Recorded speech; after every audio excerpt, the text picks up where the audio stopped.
ইউনূস আলাইহিস সালাম মাছের পেটে বসে চিৎকার মেরেছিলেন, লা ইলাহা ইল্লা আনতা সুবহানাকা ইন্নী কুনতু মিনাজ জালিমিন।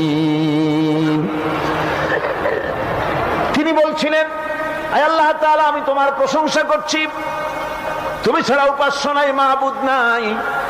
আমি তোমার পবিত্রতা ঘোষণা করছি, আমি তো জালিমদের অন্তর্ভুক্ত হয়ে গেছি।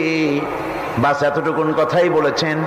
আল্লাহ পাক বলছেন, ইউনূসের ডাক তো কেউ শোনে নাই, পানির মধ্যে কেউ শোনে নাই, জমিনের কেউ শোনে নাই, মহাশূন্যের কেউ শোনে নাই, কিন্তু মাছের পেটের ভেতরে থেকে গভীর অতল দরিয়ার তলদেশ থেকে মাছের পেটের ভিতরে বসে আমার ইউনূস যে ডাক দিল, ওই ডাক আমি আরশের মালিক আমি শুনতে পেয়েছি, আর সঙ্গে সঙ্গে জবাব দিয়েছি।